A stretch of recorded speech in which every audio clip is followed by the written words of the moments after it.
Hey guys, so I wanted to share with you today a quick tip which I think greatly improves the experience with iRacing. Now, I want to start this off by saying this isn't something that I've come up with myself. It's something that I stumbled across online. There are a couple of other videos floating around on YouTube about this, but I wanted to share this with my audience because the more people that know about this, the more I think will be benefited from it. So, it does require an NVIDIA graphics card. The experience, of course, is also going to vary depending on your system, the screens that you're using. So, what I'd recommend is experiment around with what I'm going to show you today. Don't just copy my settings. So one of the general complaints with the graphics in iRacing is that things tend to look a little bit on the warm side, as well as there's this kind of grey tinge across the dashboard and all the things that are sort of in the darker areas on the screen. So it's kind of like a low contrast thing that happens. And you can actually see this right now in the shot that I'm showing you. You can see the difference between the area below the screen, which is completely black, and obviously the darker areas of the image. And there's a really defined line between the two. And obviously in a crazy immersive sim rig like the one I have here.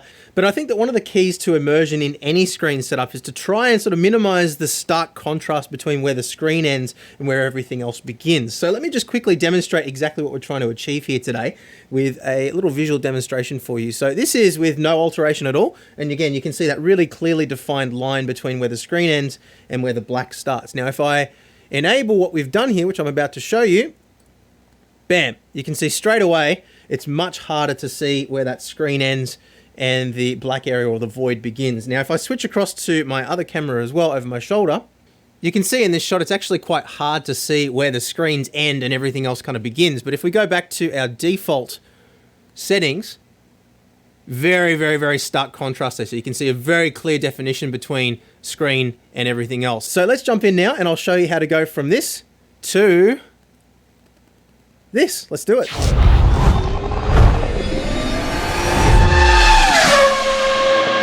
So first thing we're going to do is close iRacing, then navigate to your documents folder, go to iRacing, go down to core.ini, right click on that guy, go to edit, and then on the third line here, you'll see connect sockets. So by default, that is set to 0. What we're going to do is change that to a 1, and then Control S for save, or go to File, Save, if that is what you prefer to do. Close this off, and then we can open up iRacing again. That's the only change you need to make in iRacing. If you don't already, you'll have to have NVIDIA GeForce Experience installed too. So make sure you've got that installed, available as a download, part of the install packages for the NVIDIA drivers, or you can download it from the NVIDIA website directly if you wish to do so. So we're going to click on the little settings cog here.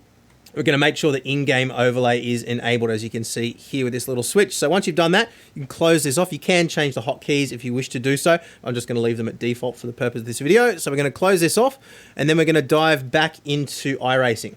So once you've got iRacing back up and running again, press Alt F3 on the keyboard, which is the default shortcut to bring up the game filters. And you'll see over on the left-hand side of your screen, you should have off selected, and that is by default. And then you've got 3 separate presets here for different styles that you can set up. So you may find you end up setting up a profile for daytime driving, nighttime driving, rainy weather driving, and so forth. What I'm trying to do here with my profile is, have it encapsulate the widest variety of different conditions as possible. So that's what I would recommend doing, just so you don't have an added level of complexity. You need to go in and change things every time you do something different. But, it is a compromise. You will be able to fine-tune things a little bit more to suit specific conditions if you do change filters every single time. But what we've got here is my filter number 1. You can see the change that makes as we demonstrated before. Now I have mucked around here a little bit previously, so I'm going to start completely raw on profile number 3. So we'll click on number 3. What I would recommend you guys do is just do number 1 so it's easier to keep track. Click on add filter, and we're going to start off by correcting that kind of warm color that we have in iRacing. So we're going to click on color.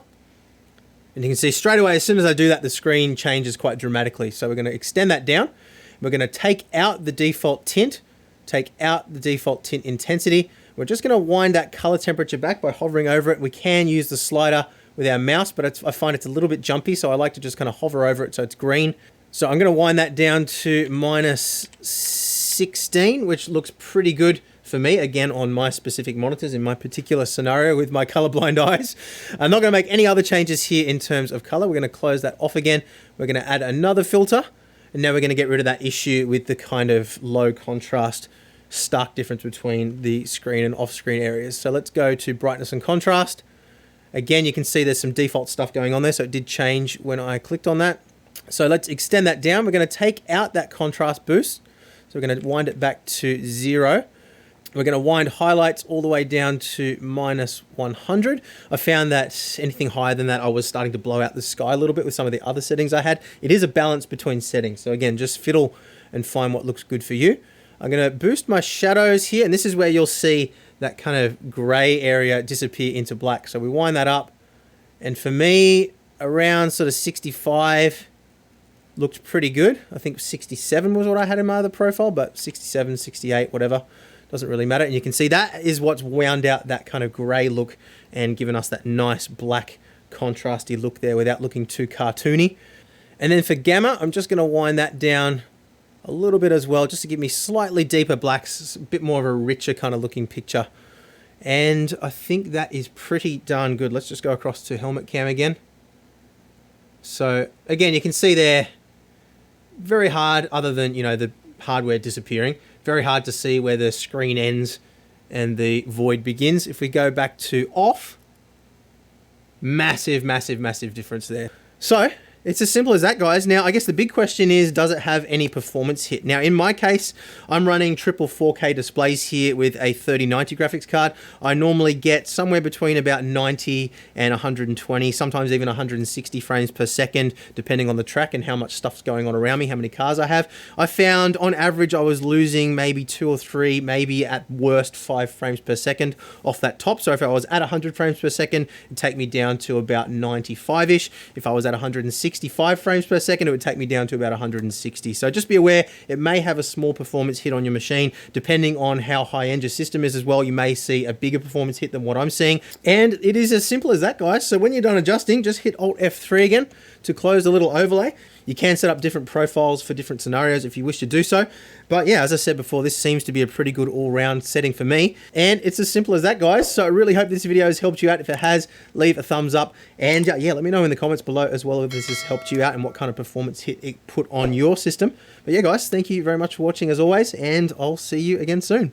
Bye.